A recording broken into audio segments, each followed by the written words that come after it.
Fox News alert, Transportation Secretary Pete Buttigieg is finally going to the site of that toxic train derailment in Ohio. He's set to visit East Palestine tomorrow. It's been nearly 3 weeks since a train carrying hazardous materials derailed in East Palestine and released dangerous chemicals into the air. And it took Buttigieg a full 10 days to even address the disaster. One reporter confronted Buttigieg over why he hasn't yet bothered to visit. You don't have a message for them? I do, and I shared it with the press many times today. I'd refer you to those comments. Would you mind sharing it with us? No, I'm going to refer you to the comments that I made to the press because right now I'm taking some personal time and I'm walking down the street. Are you going down there? What's that? Are you going down there at all? Yeah, I am. When are you going? I'll share that when I'm ready. Yeah, Harris, he said he's on his personal time as he walked casually through D.C. The personal time of East Palestine residents is spent buying $900 tests, some of them worrying about their children, coughing up blood, if you watched Tucker last night. Personal time. Yeah. This was a person who wanted to be the president of the United States, and that's why we focus on him as much as we do. And that's why I reached out to his communications team and was talking with him as I was walking up to set for the Faulkner Focus. The idea that it's not in the Transportation Department's purview is something that they have statute that they can show.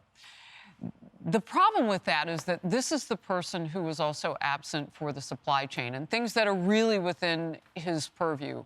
These were monster difficulties that we still can't get as much baby Tylenol that we need. And those are supply chain issues. They're transportation issues from the pandemic on through to now. I appreciate the fact that he's now going, but he had aspirations to lead from the top. And he could have modeled that because nobody's gone from any other cabinet section either. I mean, if it's NTSB and they sent some people on the ground, how come we aren't seeing news conferences? Like, where's the leadership on the ground? It takes a secretary, it takes a member of the president's cabinet to further and walk out messaging from the administration. That's why they're different than other employees in our federal government. So it is a good thing that he's going.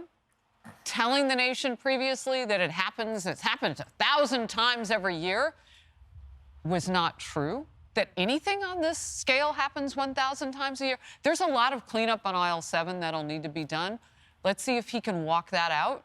And at the same time, give some confidence and some heart to those people who are suffering, because fear counts, and so does your health. It does. I've not seen 1,000 mushroom clouds a year. To your point, that just hasn't happened. President Biden's tweeting about this finally. After my speech today, I spoke with EPA Administrator Michael Regan. He talks about Sherrod Brown, Bill Johnson, Governor Shapiro, and Governor Mike DeWine, and tweets out this picture that doesn't quite instill confidence or look like someone hard at work on this issue. You know, and as he tweets this out as he's on a foreign trip, $113 billion has gone to Ukraine. While you can be on board with perhaps the defense spending, under half of that has gone to non-defense spending, and you can't help but compare that to Ohio. I actually saw this meme yesterday. It says, Ohio declares itself part of Ukraine in hopes of receiving aid from the Biden administration. It's actually... Wow. It's actually funny but sad, you know. It's been how many weeks that our administration has not visited yet? I mean, people there are suffering, cannot wash their clothes or dishes. They can't even take a shower, you know.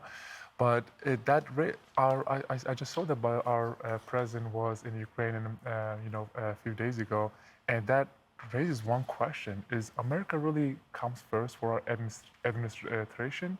So that's why I have been just asking this question to myself. But I mean, people in Ohio they're definitely suffering, and we got to do whatever we can to just take some concrete actions for them.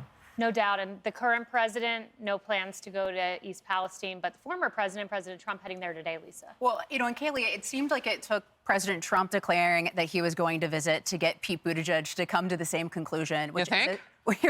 To your point, yeah, and that's a sad reflection on this administration, right? And they should be cautious about forgetting the same forgotten men and women that they forgot in the 2016, before the 2016 presidential election, because they do vote.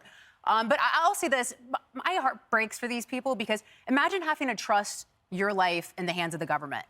Imagine having to trust your children's lives in the hands of the government, your grandchildren's lives in the hands of the government. You don't have to imagine it. The pandemic. And exactly. What a mess. And Harris, this is Michael Regan, the EPA administrator, said, you know, trust the government.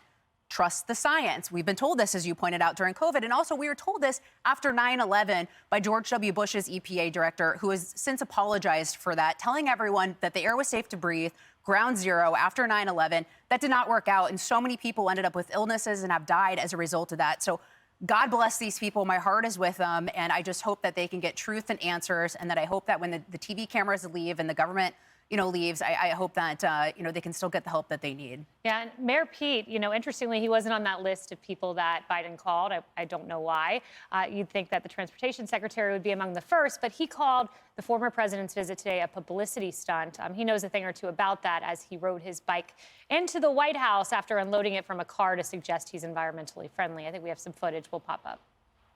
Kara, you can go ahead. Yeah, I mean, that's rich, right? Because everything is a political calculus. And there's a big pattern here. The Chinese spy balloon, the Biden administration would not have spoken to the American people about that had a journalist in Montana actually spotted it with his naked eye. He wouldn't have gone to the border. It'd been 2 years, and he didn't even actually go to the real border at that. I mean, when he needs to remember, Biden, Buttigieg, bureaucrats, they need to remember who they work for. And it's the American people. It's not to have better optics. Right, and it's all of... I just want to say real quickly one thing about that video. 2 million people had watched that by the time I went on the air last hour.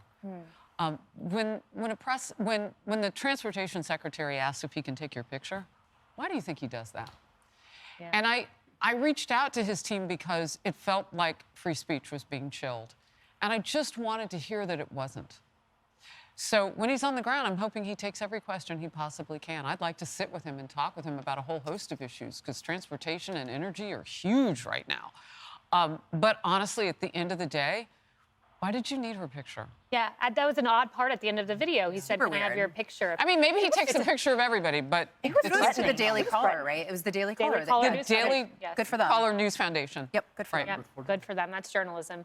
Hey everyone, I'm Emily Campagno. Catch me and my co-hosts Harris Faulkner and Kaylee McEnany on Outnumbered every weekday at 12 p.m. Eastern, or set your DVR. Also, don't forget to subscribe to the Fox News YouTube page for daily highlights.